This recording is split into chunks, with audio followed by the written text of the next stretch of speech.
Olá, o Viva Saúde está começando. Ao falar de saúde bucal, vem logo à cabeça cárie, gengivite, mau hálito. Mas a lista de doenças ligadas à boca vai muito além disso. Afeta inclusive outras partes do corpo. Você sabia que doenças cardiovasculares, partos prematuros e descontrole da diabetes são algumas das enfermidades que podem estar associadas à saúde bucal?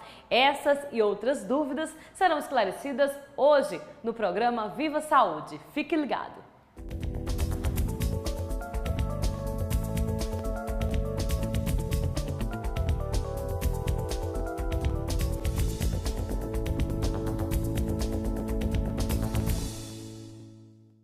E hoje nós vamos falar sobre saúde bucal. Quem vai conversar com a gente é o Dr. Benjamin Germano, que é odontólogo aqui da Assembleia Legislativa da Paraíba. Doutor, muito obrigada pela sua presença aqui no Viva Saúde. Eu que agradeço o convite da TV Assembleia para poder esclarecer sobre um tema tão importante que é a saúde bucal. Quais são os fatores que influenciam na saúde bucal e qual a importância de se mantê-la? Pois não. São um conjunto de fatores através de hábitos alimentares equilibrados, como por exemplo a ingestão de menos açúcar. Açúcar, quando eu falo, é exatamente diminuir a quantidade de sorvete, de refrigerantes, de balas. Criar o hábito também de higienizar após as refeições, como por exemplo 3 vezes ao dia, ou então no mínimo pela manhã ou à noite. Usar fio dental e escovar a língua. A língua é super importante que seja escovada porque contém bastante bactérias nela, onde é responsável por uma halitose, ou seja, o mau hálito. E também pode ser complementado através de bochechos sob a orientação do dentista. E, logicamente, a visita ao dentista. Qual é a época certa para se começar a pensar em saúde bucal?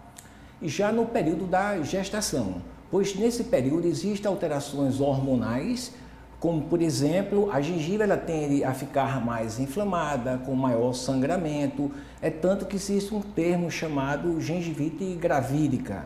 Então o que acontece? A mulher também nesse período, ela começa a alterar os hábitos alimentares. Algumas têm tendência a se alimentar de alimentos mais doces, outra começa a ter mais enjoo e com esse enjoo ela começa a ter dificuldade muitas vezes até de fazer escovação. Então, quais são os problemas? Se não vai fazer a escovação corretamente, essa gengiva, além de inflamar, ela pode evoluir para um processo mais avançado, como por exemplo uma periodontite. E, logicamente, ficar mais suscetível às cáries. Por esse motivo, ela deve procurar o dentista para que seja dado orientações preventivas e a parte profilática no consultório. Quer dizer que na época da gestação, durante a gravidez, né, os dentes eles ficam mais sensíveis, muitas gestantes, elas reclamam disso, então realmente ocorre por conta dessa mudança de hormônio, é isso?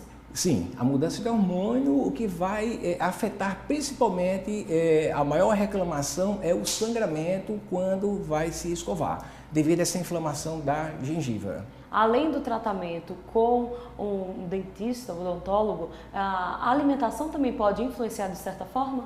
Sim, a alimentação é super importante. Essa alimentação tem que ser uma alimentação balanceada, orientada pelo nutricionista e, com certeza, fazer com que ingira menos açúcar. Porque quanto assim, menos açúcar, melhor. Menos açúcar, melhor. É o grande vilão, vamos dizer assim, de todos os problemas odontológicos, é o açúcar. Olha só. E quando nasce o bebê? Depois do nascimento, em quanto tempo deve-se pensar em saúde bucal, higienização? Como é que as mães elas podem também prevenir as cáries nos bebês mais para frente? A mãe, em primeiro lugar, ela deve ter uma consciência muito grande sobre a amamentação. A amamentação, além de ser um alimento natural, que vai aumentar a imunidade da criança, ela vai ter um fator fundamental, pois ela vai fazer com que o movimento de sucção ele haja sobre a musculatura perioral da criança, melhorando na deglutição. Consequentemente, essa criança ela vai ter o quê? Um desenvolvimento facial e mandibular muito melhor. A criança, por exemplo, que tem hábitos como chupar chupeta, de sucção, de dedo, traz problemas sérios, como por exemplo, os dentes superiores, ele tem tendência a ficar mais para frente, os dentes inferiores têm tendência a ficar mais para trás. Além do mais, de trazer esses problemas dos dentes que vão mais para frente, mais para trás, vai fazer com que a criança ela comece a ter dificuldade de respiração nasal. Então ela começa a ser um respirador bucal. Consequentemente, ela vai diminuir, vai ter dificuldade na amamentação. E tendo dificuldade na amamentação, ela começa a engolir mais ar, a poder ter mais refluxo, poder não ter cólica e, consequentemente, vai ter problemas também de ordens oclusais, de oclusão futuramente. Então, uma série de problemas. Uma série de problemas. E dificuldades para a criança e futuro adolescente, né? Isso. E a mãe, após o nascimento também da criança, ela deve ter cuidados como, por exemplo, já de fazer a higienização. A higienização não há necessidade que se precise esperar, por exemplo, que os dentes tenham nascido. E vamos conferir mais sobre saúde bucal no quadro Dicas de Saúde. Confira.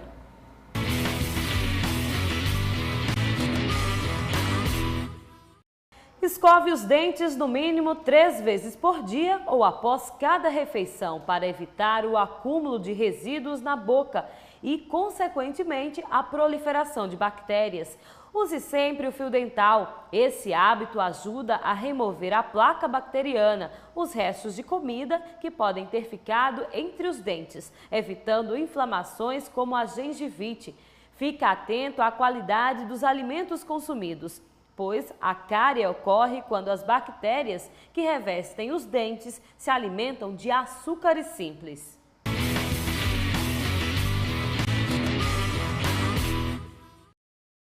Voltando aqui a conversar com o Dr. Benjamin, qual a idade ideal para se fazer os primeiros exames?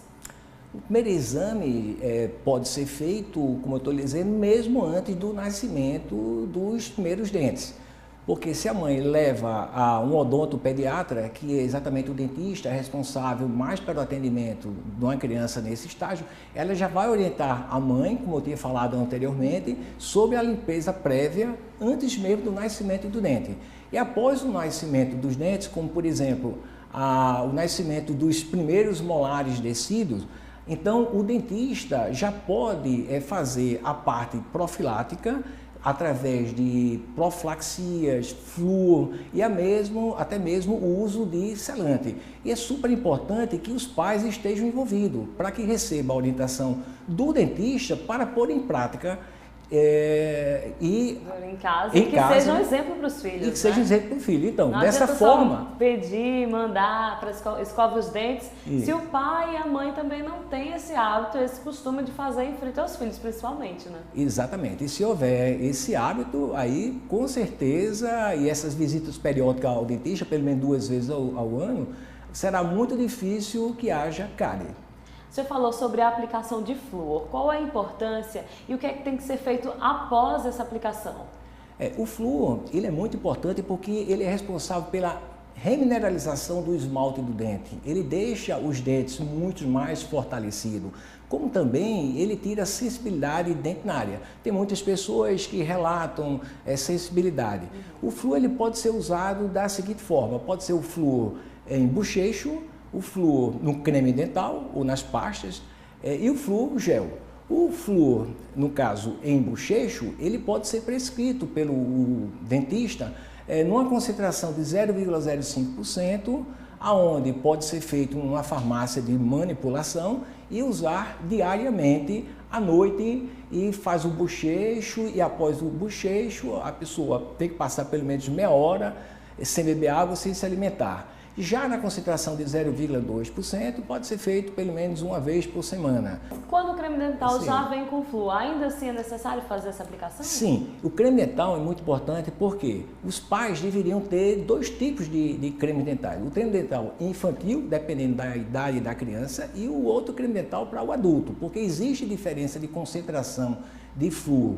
Por exemplo, no creme dental infantil, a concentração de flúor é muito menor, porque são os cremes dentais que são mais saborosos. A criança, ao escovar o dente, na realidade, ela engole muito daquele creme dental, e se estiver com o estômago vazio, ele pode trazer problemas gastrointestinal, dar enjoo. Então, é importante que haja 2 tipos de creme dental, para a criança e para o adulto. E, por exemplo, o creme dental, ele chega até mesmo a diminuir em 25% o índice de cárie, já em bochecho em torno de 50%. E o gel, ele é aplicado num consultório odontológico de 6 em 6 meses. O senhor falou também sobre os açúcares, né? Vamos evitar açúcar. Refrigerante e café, é verdade que também são prejudiciais aos nossos dentes? Principalmente o refrigerante, a Coca-Cola. Várias pessoas têm um hábito que, após se alimentar, de fazer discretamente um bochecho. Então, a Coca-Cola, ela consegue fazer que desmineralize o esmalte do dente, dando bastante sensibilidade. Começa a aparecer, inclusive, próximo da gengiva no dente, uma coisa chamada erosão. Ou seja, o dente ele vai perdendo aquela camada superficial e a pessoa começa a relatar a sensibilidade, também ajudando no escurecimento do dente também, como o café. Então, a estrutura do dente tem uma camada, né, permeável, que se você usar com muita frequência café, Coca-Cola, ela tende a escurecer o dente e, no caso da Coca-Cola, dar sensibilidade. E o quente e frio? Beber café quente ou leite quente, em seguida beber água gelada, isso também traz algum risco? Traz. Por exemplo, tem pessoas que são acostumadas a tomar um café bem quente e logo em seguida tomam um café gelado. Isso gera microtrincas no esmalte do dente. O esmalte do dente é essa estrutura externa, essa estrutura branca. Então, se ele começa a criar trincas no esmalte do dente, fica muito mais susceptível à formação de manchas no dente. Olha aí, alertas muito importantes para nós que queremos ter a saúde bucal em dia e também um sorriso bonito, né, doutor? A gente vai para um rápido intervalo, já já a gente volta aqui a conversar com o doutor Benjamin Germano. A gente volta já.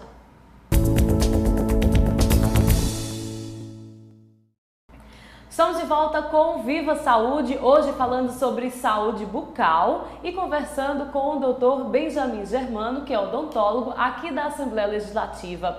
Doutor, falando agora sobre estética, né? No bloco anterior a gente falou sobre quando os dentes se tornam mais amarelados, mais escuros, é preciso se fazer clareamento. O senhor participou recentemente de uma jornada, né, de saúde bucal. Quais foram os temas mais comentados? A estética também fez parte? Sim, e foi especificamente abordado o tema de estética. Eu digo que, em primeiro lugar, que assim, sorrir, além de melhorar nossa autoestima, melhorar o nosso relacionamento interpessoal, ajuda, inclusive, na procura de um emprego também. A pessoa vai procurar um emprego com os dentes todos limpos, claros, né? Sem ausência, já causa uma excelente impressão. Ou seja, eu digo que o nosso sorriso é o nosso cartão de visita, né? E nessa jornada de estética foram abordados vários temas, técnicas que, no caso, restauram, técnicas que corrigem, técnicas que clareiam. Existe então uma gama inúmera. Inúmeros de novidades, né? Dentre as técnicas assim, que eu achei muito interessante, que é bom abordar para você, tem, por exemplo, o reposicionamento de dentes perdidos através de implante. Porque há um bom tempo atrás, quando se perdia um dente, esses dentes só eram restaurados, ou seja, colocados um novo dente através de prótese removível ou desgastando os dentes vizinhos. Então, às vezes, os dentes vizinhos não tinham nenhuma cárie e havia necessidade de desgastá-lo para poder colocar o dente perdido. Hoje, o implante ele veio realmente para ficar. Por quê? Primeiro, nós pedimos uma tomografia computadorizada, vamos analisar a qualidade, a quantidade de osso que o paciente tem. Se o paciente tiver uma boa quantidade de osso, nós faremos um implante. Inclusive existe hoje implantes de carga imediata, onde se coloca o implante, dependendo do travamento desse implante, em seguida já se coloca um dente. Então a pessoa já sai com um sorriso restabelecido. Mas para isso vale salientar que tem que ser estudado previamente a qualidade de osso. Fora isso, foi abordado também sobre ortodontia, o que se chama hoje de ortodontia invisível, aonde se usa brackets de porcelana. São aqueles brackets que basicamente a pessoa dá um sorriso, não aparece aquele sorriso metálico. É muito importante para pessoas que lidam com o público, como apresentador e de um modo geral. Então, se houver necessidade da ortodontia, essa ortodontia, entre aspas, chamada ortodontia invisível. Maravilha. Fora isso, também foi abordado restaurações que podem ser feitas no consultório, que são chamadas restaurações diretas, resinas de última geração, como restaurações também indiretas, que pode ser feito da seguinte forma: se molda o paciente e vai para o laboratório faz aquela restauração e a gente faz a cimentação.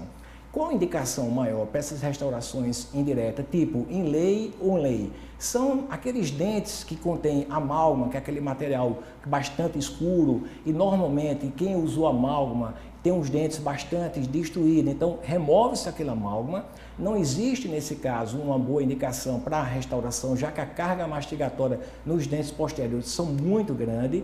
Então molda na realidade esse dente e vai para o laboratório. O laboratório confecciona a inlay ou onlay, que seria a anatomia do dente, volta para o consultório, nós fazemos a cimentação e tem assim um resultado fantástico, ao ponto de você nem perceber que foi colocado uma restauração indireta. Foi abordado também sobre facetas, lentes de contato.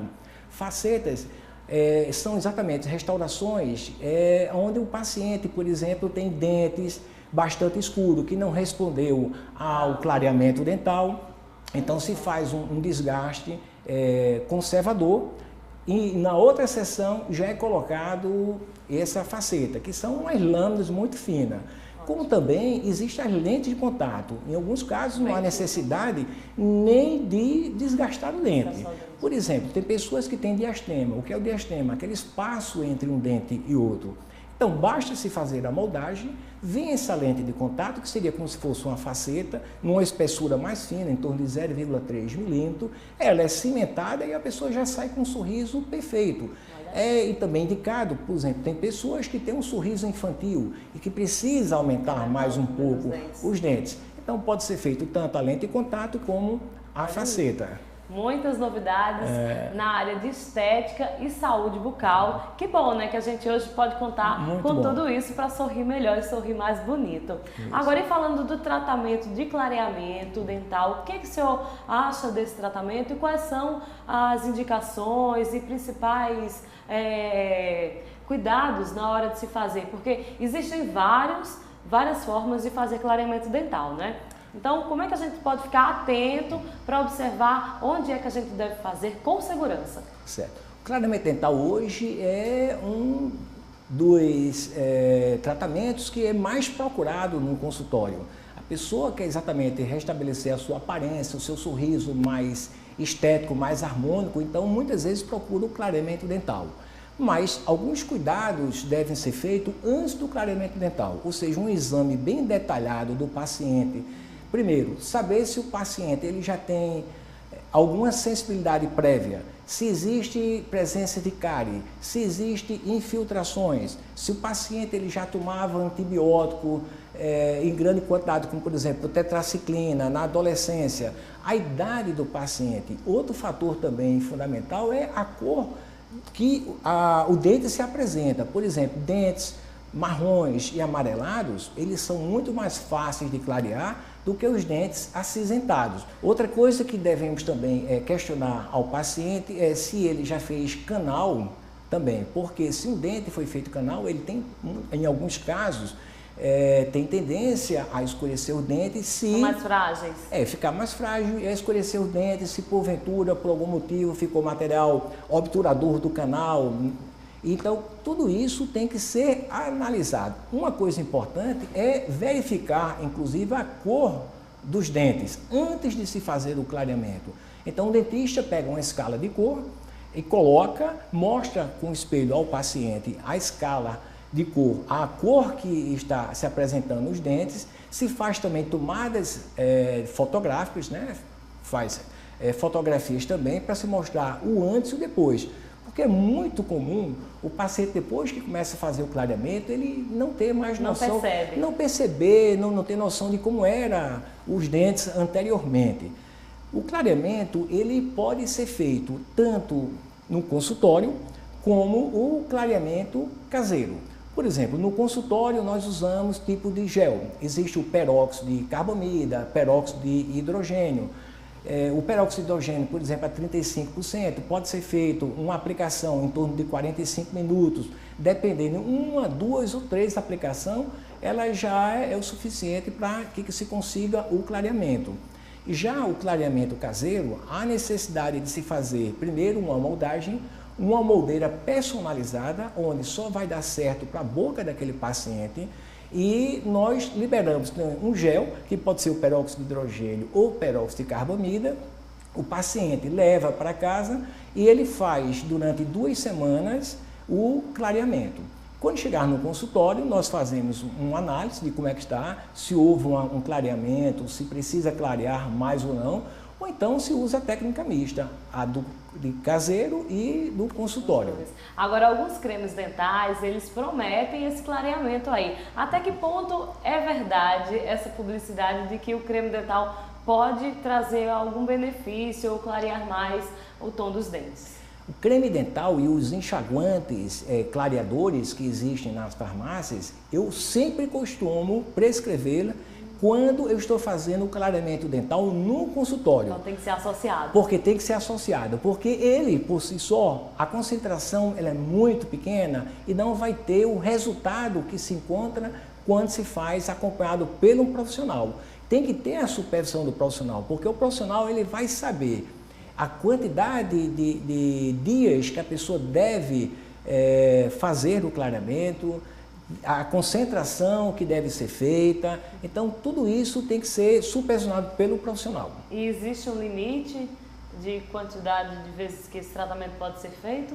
Normalmente, se for caseiro, 2 semanas. No consultório, umas 3 sessões. Pode ser repetido no mesmo ano?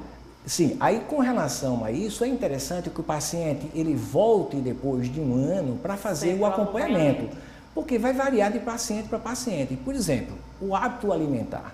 Tem pacientes que é acostumado a tomar muito vinho, café, chá preto, shoyu. Então, todos esses corantes, os líquidos escuros, né? Tudo isso aí vem contribuir, vem influenciar. Do mesmo jeito, por exemplo, que se pinta o cabelo, ele volta a ficar branco, né? Exato. Se faz um bronzeamento também, no clareamento existe isso também, se faz o clareamento, mas depois de um tempo ele volta um pouquinho, não a cor inicial. Por isso que existe a necessidade da pessoa voltar ao dentista para poder analisar e fazer esse acompanhamento. Doutor Benjamin, para a gente finalizar, dicas para manter um sorriso mais bonito. O sorriso, como eu estava lhe falando, é tudo, né? É o nosso cartão de visita, ou seja, quando a gente sorri, a gente vai estar de bem consigo mesmo, ao mesmo tempo vai estar de bem com o próximo, né? E as dicas são principalmente toda a parte preventiva, que é exatamente ter cuidado após as refeições, fazer a escovação. Se não puder fazer após as refeições, pelo menos no período da manhã e no período da noite, usar fio dental. Por que o fio dental é muito importante? Porque as cerdas das escovas ela não conseguem penetrar nos espaços entre um dente e outro, chamado espaço interdental. Então, com isso, o fio dental ele consegue tirar o biofilme, a placa bacteriana, diminuindo o índice de cárie naquela região. Escovar a língua, que é muito importante. A língua, ela se concentra em uma grande quantidade de bactérias, inclusive bactérias que são responsáveis pela halitose, ou seja, pelo mau hálito. Então hoje existe inclusive escovas que na própria escova ela já é um limpador de língua. A escova, só entrando aí antes da gente finalizar, Certo. falando da escova, a macia, a mais rígida, qual tipo de escova? Sempre a menor, a maior? Sempre escova macia. Sempre a macia. Não deve se colocar muita força para fazer a escovação. Basta que se use a técnica correta, isso o dentista ele vai lhe orientar, né, quando for fazer a visita, mas que nunca coloque muita força para que não haja o quê? Desgaste do esmalte dentário, que não haja o afastamento da gengiva ou recessão gengival. Doutor, muito obrigada pela sua participação aqui no Viva Saúde. Tá, eu é que agradeço e eu costumo dizer que para ter um sorriso perfeito, não basta sorrir com os dentes, tem que sorrir com o coração, com a alma. O sorriso perfeito é o conjunto da sua expressão facial e do brilho estampado no olhar. Nós conversamos com o Dr. Benjamin Germano, que é odontólogo, hoje conversando sobre saúde bucal aqui no Viva Saúde. A você, muito obrigada pela sua companhia, pela sua audiência. TV Assembleia, a imagem da cidadania. Novos caminhos para você.